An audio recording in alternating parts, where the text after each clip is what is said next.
Hello everyone. Now you will hear a brief retelling of the movie I Am Mortal. Enjoy the movie. In the not-too-distant future, humankind uses natural resources excessively and unethically and faces an annual epidemic. Billions of people are killed by this, and they begin to view existence as a curse. Humanity regains hope when the pilot, a scientist, discovers a genetic mutation that can make people eternal. Pilot quickly uses his finding to benefit humanity, and the rest of humanity changes into immortal creatures. 2 centuries later, everything has altered due to the immortality system. These days, living inside a domed metropolis, only a chosen few have the opportunity to undergo a procedure known as the freeze, which renders them eternal. Pilot is in charge of the whole city and employs hundreds of people to keep everything under control. In addition, he promotes his message by appearing on screens across the city. People are taken to the dome from an early age, where they are assessed by Pilot, who determines when they are at their best and at what point in their lives they should be frozen. Since this peak often occurs at the age of 25, though it can vary from person to person, the domed city is populated by both immortals and those vying to be selected for immortality.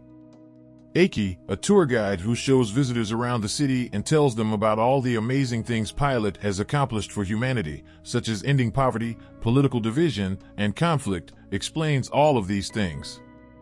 As all is going on, a young kid by the name of Logos is traveling into the city on a train with a number of other eagerly anticipating transformations.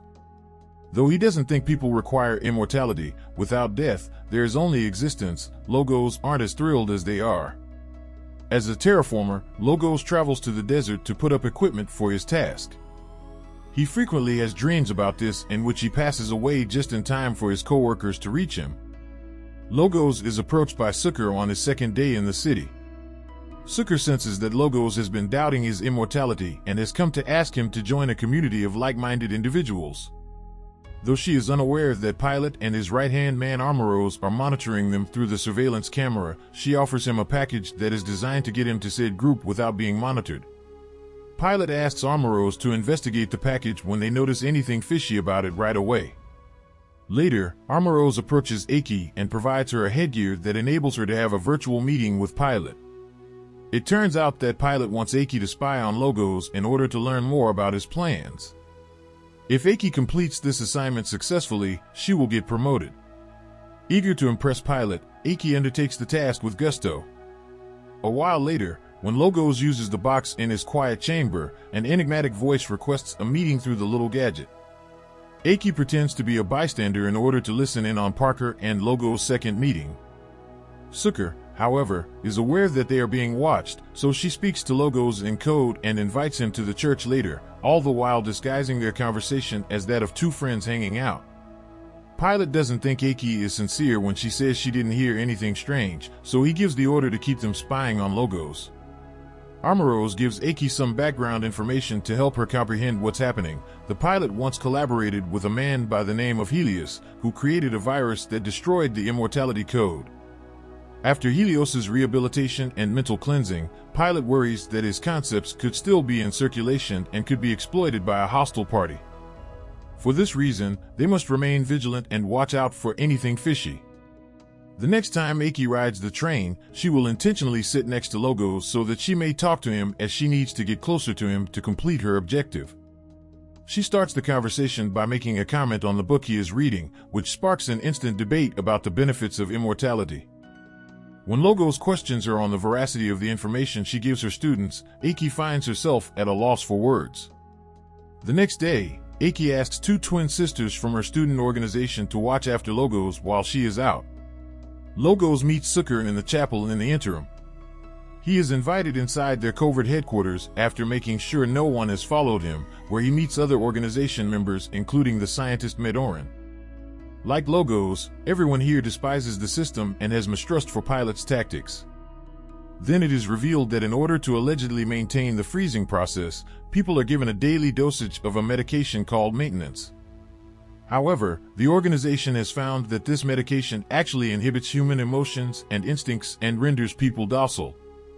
It's almost as if they were raised to be Pilot's slaves because it implies they are unable to love or hate and cannot voice their disapproval of things.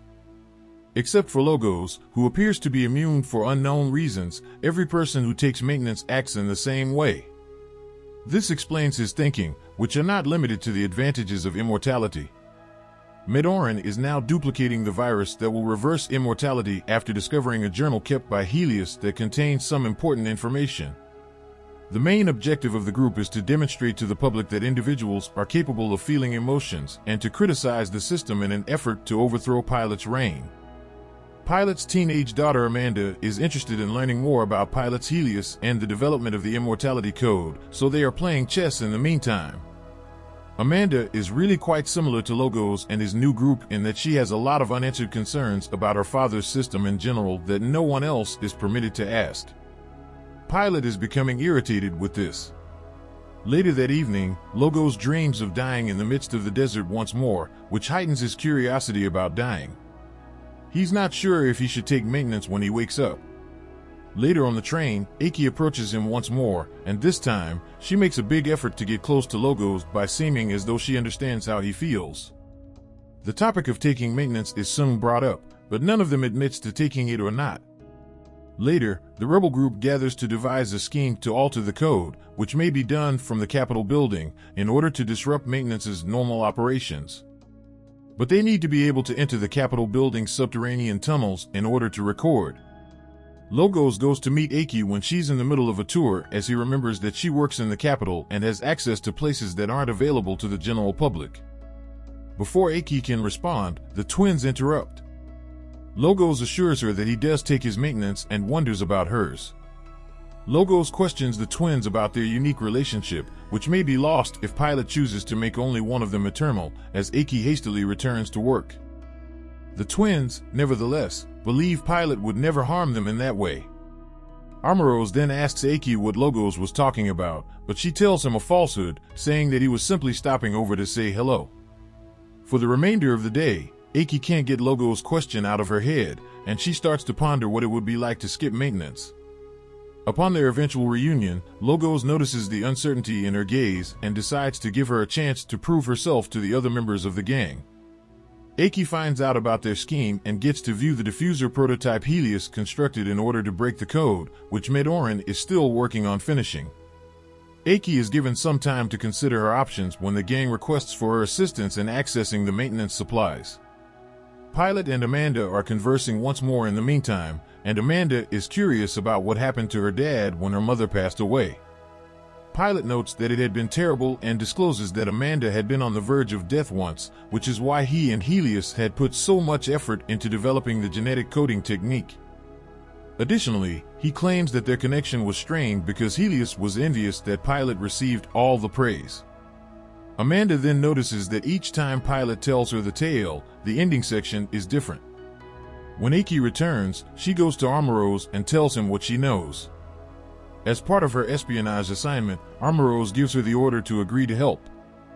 Aki then agrees to assist the rebels after meeting with them. They make a detailed strategy and give each group member a specific assignment before departing for the main building.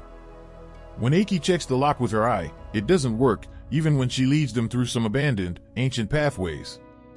As the gang divides up to flee, Logos and Aki go out on their own, only to have Armoros obstruct their path because this had all along been part of his plan. After that, Logos is sent to a hospital, where the medical staff wipes all of his memories. Armoros claims it's for the greater good, but Aki objects, saying her buddy was harmed as a result of his trickery. She tries to get Pilot to meet Logos so she can apologize, but he won't let her since she could bring up memories for him. Aki chooses not to take the maintenance once she gets home.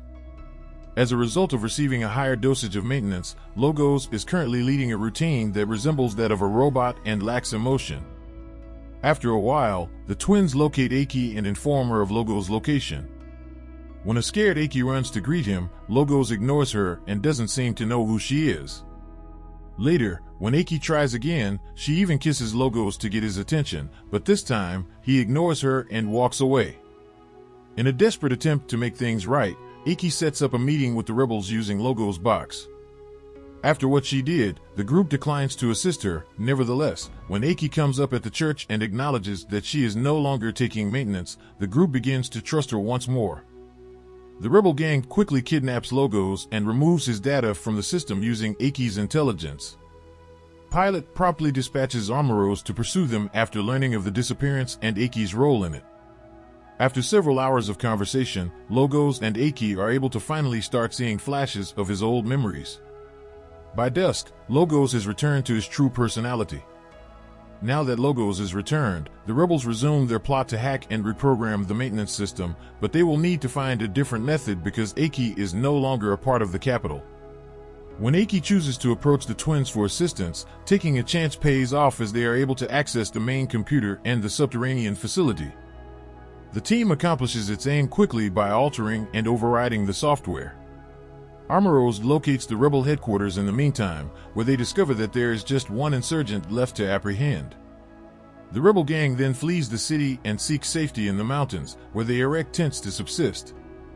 They learn that night that the rebel they had taken prisoner had, regrettably, been completely destroyed. Later, as the group is debating their next course of action, Logos suggests using the diffuser to demonstrate why mortality is the preferable choice. But Medoran cautions him that it's a prototype and that the procedure may be fatal. This upsets Aki, but Logos attempts to reassure her that he doesn't want to die, rather, he simply wants to experience life to the fullest. When no one is there, Logos puts on the diffuser and passes out right away. When Aki spots him and cries out for assistance, Medoran quickly runs to his aid. After spending the day keeping an eye on him, Aki finally confesses her feelings for Logos when he eventually comes to. Aki is relieved to see him again. Then they both admit that they can see things more clearly now. A while later, when Pilot is making his daily appearance on the city displays, the rebels abruptly hack the steam system. As crowds assemble in the streets, Logos informs them of Pilot's control via maintenance and asks them to exercise free thought at least once. He assures them that all will become evident at that point since that is how he feels now that he is mortal. Without appropriate feelings, people are unable to respond appropriately. Pilot reassures Amanda that Logos is only a very uncommon aberration that talks about fairy tales, but she still wonders whether all the residents may turn into someone like him. Pilot believes his system is too good to be halted, thus he isn't concerned with Armoros' opinion that they should put an end to the rebels. Unexpectedly, Aki also shows up on the television, supporting their message by donning the diffuser and turning mortal in front of the public.